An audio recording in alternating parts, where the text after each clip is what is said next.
Okay, before this video begin, I would like to ask one simple question. क्या Nepal Gen Z protest के पीछे किसी बड़े लोगों का हाथ है? और क्या ये सही हुआ? और आखिर क्यों वर्ल्ड वाइड में इतना chaos एंड अनस्टेबिलिटी है? Taking example of last year Bangladesh and this year Nepal.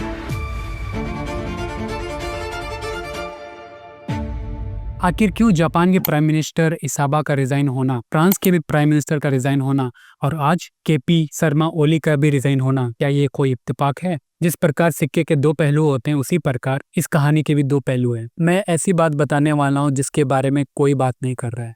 Before that, let's dive into what actually happened in Nepal Gen Z protest 2025. On the 8th of September, government of Nepal banned 26 of social media, including Facebook, Instagram, LinkedIn, and many more. Government said that they did not register and not following the rules in Nepal. On other side, most of the youth people spend their time on the social media platform. The people of Nepal tired of seeing Nepo kids with their luxury life. They started a campaign. They started exposing the Nepo kids and the leaders. They were running hashtag like Nepo kids, Nepo baby. Try to control this movement. Nepal of government banned social media. That leads to the protest, and it felt like a people of Nepal, their voices were suppressed by the leaders, and result it leads to the protest. It was a peaceful protest until it backfired. Police used water cannons, tear gas, and the bullet also. Right now, more than 34 people were dead. Violent action targeted several locations in Kathmandu, including the Prime Minister residential area and many more government buildings. And the parliament was on fire. Remember, people did not attack any residential home. And I have really one question. If you really cares about the people, you wouldn't have been responding to the protest of the student with the bullets. It was a government order to use rubber bullet, but instead they used metal bullet. There is also a fact, it was a fun fact by the way.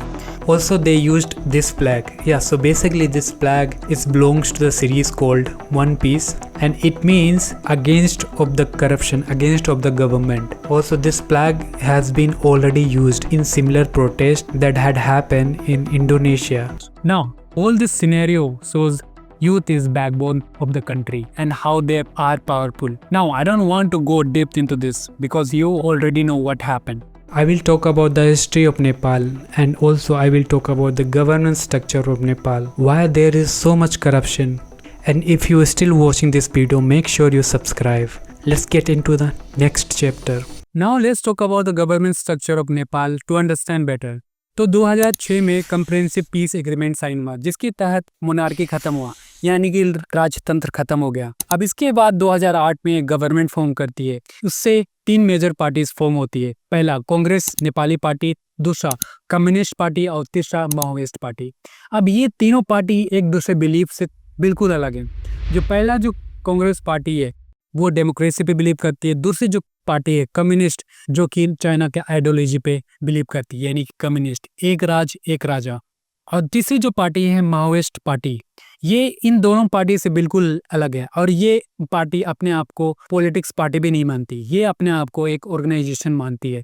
और ये वे लोग होते हैं जिनकी population कम होती है और जिनकी बात नहीं सुनी जाती है, यानी कि tribal population and minority population के लोग। सिंपल शब्दों में बताया जाए तो ये वे लोग होते हैं जिनकी बातें सुनी नहीं जाती है और ये हथियार को अपना साथी बनाते हैं अपनी बातों को लोगों तक रखने के लिए। लेकिन इतने तीनों पार्टीज के बिलीफ टोटल डिफरेंट होने के बावजूद भी ये आपस में एक समझौता करते हैं और मेल जोल करके एक पीस एग्रीमेंट करते हैं और मिल के देश चलाने लगते हैं। अब जो नेपाल का रूल्स एंड रेगुलेशन है वोटिंग सिस्टम को लेके, वो टोटली डिफरेंट है इंडिया के कंपैरिजन में।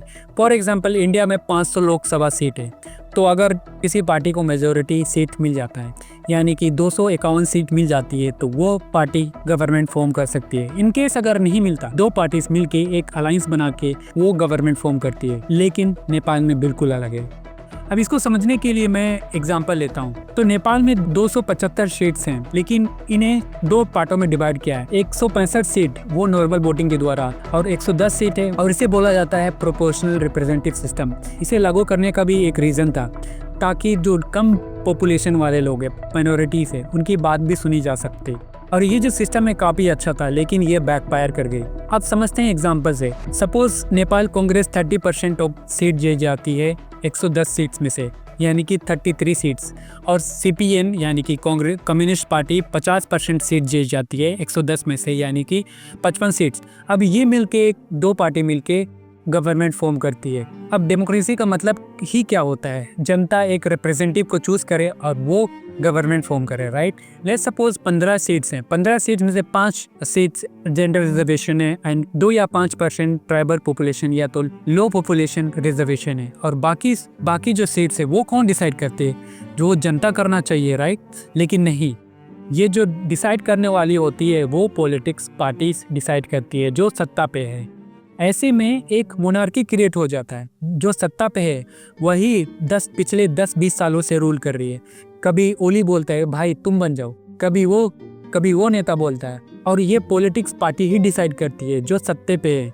यानी कि जो सत्ता पे है वही डिसाइड करेगी कौन कहाँ होना चाहिए, कौन कहाँ नहीं चाहिए, और किसे सीट मिलना चाहिए।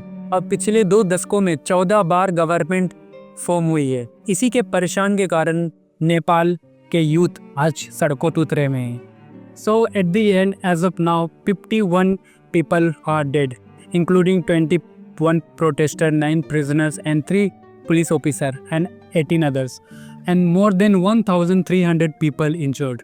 Now the Nepal is recovering again. It coming to the end, and the fun fact, the Prime Minister was elected in the Discord server. It was conducted by youth, and now Susila Karki was inaugurated as an interim Prime Minister.